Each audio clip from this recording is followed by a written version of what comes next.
মালদা এবং মুর্শিদাবাদ এই দুই জেলাকে কেন্দ্রশাসিত জেলা করা উচিত এবং এই দুই জেলাকে কেন্দ্রশাসিত জেলা করার দাবিতে চিঠি লিখেছিলেন মুর্শিদাবাদ বিধানসভা কেন্দ্রের বিধায়ক গৌরীশঙ্কর ঘোষ, আর তাতেই তোলপাড় করে সাংসদ ভবন।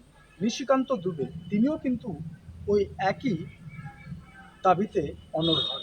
তারপর থেকেই গোটা জেলা এলাকায় শুরু হয় বিজেপির মিছিল।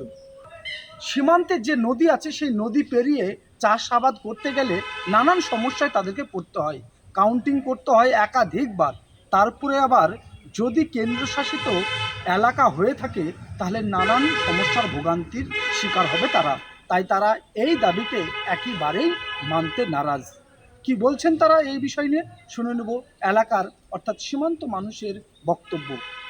কেন্দ্রের পুলিশকে দিয়ে শাসন করতে চাচ্ছে, আর আমাদের বাংলার পুলিশ তো আছেই, এরা শাসন করবে, আমরা তো ওটা অসুবিধা হবে। কি কি অসুবিধা হতে পারে? আপনাদের বাড়ি কোন এলাকায়? আমাদের বাড়ি মুর্শিদাবাদ, একবারে বর্ডারের ধারে বাড়ি। তাহলে কি সমস্যা হতে পারে? সমস্যা তো আপনার বহুত সমস্যা আছে, এখন আমরা যেটি ভালো হবে সেটা চাচ্ছি। আমাদের তো চলাফেরা একমাত্র রাতে আমরা করতে পারি না, ধরুন বাইরে থেকে আসছে তাও অসুবিধা।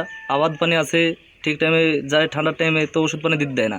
এখন 100 আছে তখন তো 1000 হবে, কিন্তু কেন্দ্রে আসলে তো এটি সমস্যা বেড়ে যায়। আমাদের বাংলার পুলিশ কি সেটি কী করছে? বাংলার পুলিশ কি অসুবিধা করছে নাকি? আমাদের বাংলার পুলিশ তো ভালোই আছে, ঠিক আছে, কেন্দ্র আসার কোনো প্রয়োজনই নাই।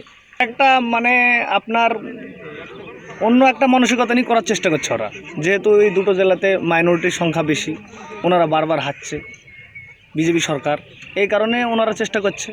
আমার শহর জলঙ্গি থেকে রাকিবুল ইসলাম, কলকাতা টিভি।